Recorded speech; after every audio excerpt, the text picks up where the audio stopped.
बगैर ओवन के अगर आपके टी केक पे भी कलर नहीं आता तो आज आपको एक ऐसी टिप बताऊंगी जिससे आपका टी केक बहुत परफेक्ट बन के तैयार होगा, बहुत ही स्पंजी फ्लफी के मुंह में ही घुलता जाएगा। ना ही आपको ओवन की जरूरत पड़ेगी और ना ही आपको बीटर की जरूरत पड़ेगी। बस आपने 3 अदद अंडे ले लेने हैं, इनको एक बाउल के अंदर डाल देना है और मेजरमेंट के लिए कोई सा भी कप ले ले। पौना कप आपने चीनी का डाल देना है, पौना कप ही आपने ऑयल का डाल देना है और आधा कप आपने दूध डाल देना है ना। आसान मेजरमेंट, आसान अल्फाज में बता रही हूँ ताकि हर कोई बना सके। ये ब्लेंडर तो हर घर में ही होता है, बस इसके साथ आपने 5 मिनट बीट करना है ताकि ये फ्लफी हो जाए। फिर आपने उसी कप की मदद से आपने 1 कप जो है ना मैदा इसमें शामिल कर देना है। 1 टीस्पून बेकिंग पाउडर, आधा टीस्पून बेकिंग सोडा और 2-3 ड्रॉप्स आपने वनीला एसेंस के डाल के ना अच्छी तरह मिक्स कर देने हैं। अगर वनीला एसेंस ना हो तो फिर आप इसमें लेमन भी डाल सकते हैं।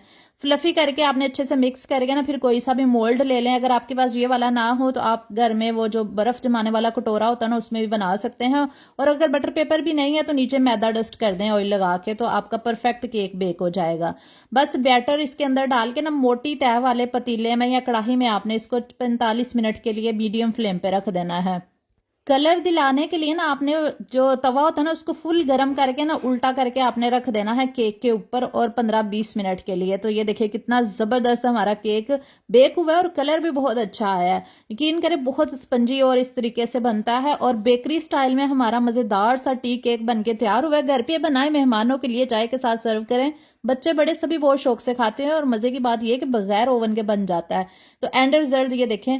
वीडियो पसंद आई हो तो आपने जरूर लाइक करना, शेयर, कमेंट, फॉलो, रिपोस्ट करना बिल्कुल ना भूला करें। ये देखें जबरदस्त सा। अल्लाह हाफिज।